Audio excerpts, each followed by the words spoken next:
مسجدوں کے بعض مسجدوں کے اسپیکر اتنے تیز ہوتے ہیں کان پھٹ جاتے ہیں، جس میں ہماری مسجد بھی داخل ہے، ہماری مسجد بھی داخل ہے۔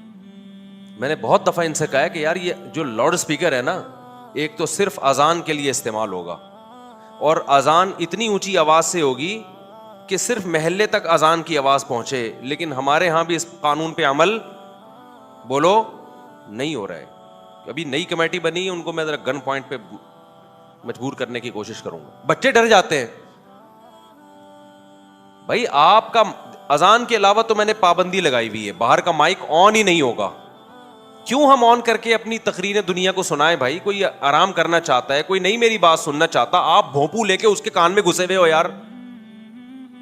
اور دلیل کیا دیتے ہیں کہ ہم حق کی بات کر رہے ہیں، ہم اللہ رسول کی بات کر رہے ہیں۔ تو اللہ رسول کی بات آپ اس طرح سے کر رہے ہیں جس سے اللہ رسول نے منع کیا ہے۔ اللہ رسول نے کب کہا ہے کہ آپ لوگوں کے گلے پھاڑ پھاڑ کے لوگوں کے کان میں جا کے چیخیں؟ آپ ہوتا ہے کہ مسجدوں میں کہ نہیں ہوتا؟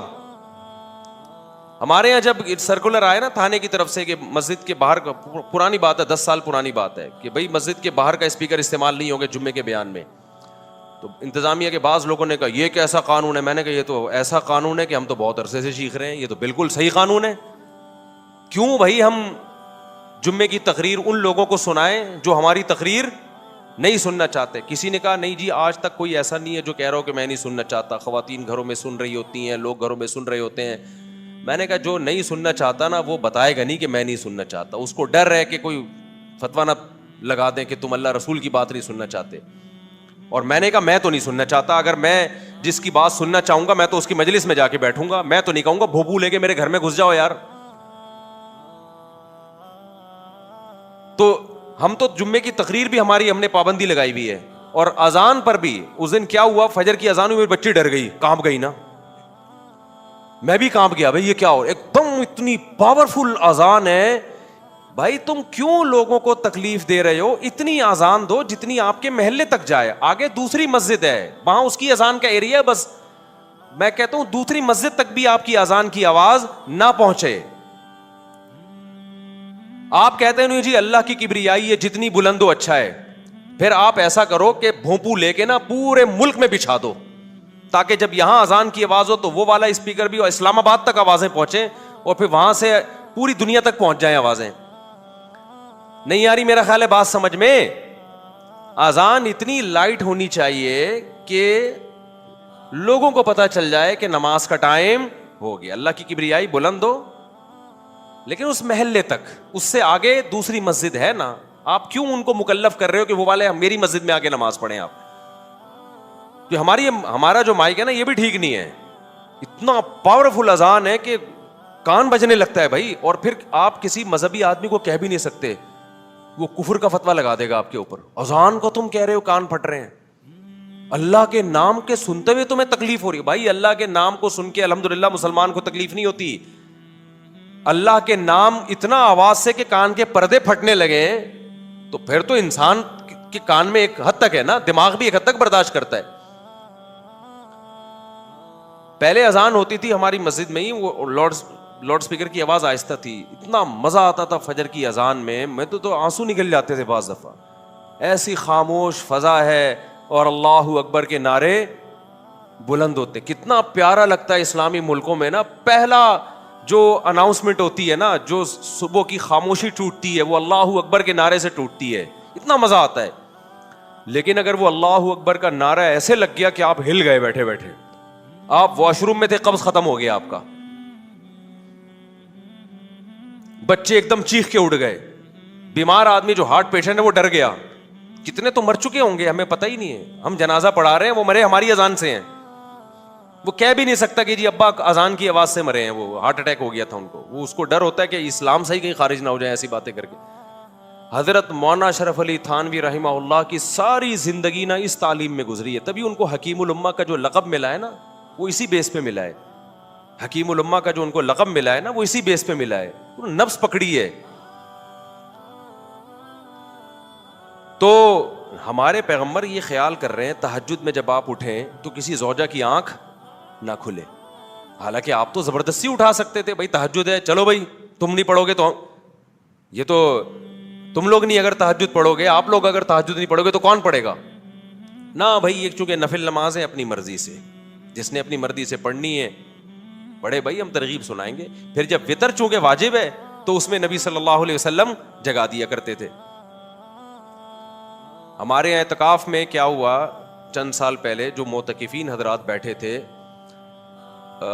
انتظامیہ کی طرف سے ان کی ترتیب بنی، جو اعتکاف میں جو لوگ بیٹھیں گے صبح فجر کے بعد یہ تسبیحات، پھر اشراق کی نماز، پھر چاش کی نماز، پھر ظہر کی تو ہے ہی، پھر فلاں فلاں، پھر مغرب کے بعد یہ والے اوابین، پھر عشاء کے بعد تراویح، اس کے بعد کھانا، پورا اسکیجول بنا دیا. پھر رات کو تہجد.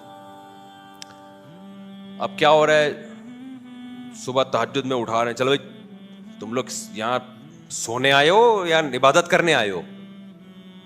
کئی سال پرانی بات، تم لوگ یہاں سونے آئے ہو یا نماز پڑھنے آئے ہو؟ نماز پڑھنے یعنی اعتکاف میں آئے ہو، سونے آئے ہو؟ اڑو. وہ بیچارہ اٹھ رہا ہے نا، نماز پڑھ رہا ہے. اچھا میرے ہاتھ میں انتظام نہیں تھا، ابھی بھی نہیں ہے، میں انتظامی چیزوں میں پڑھتا ہی نہیں ہوں.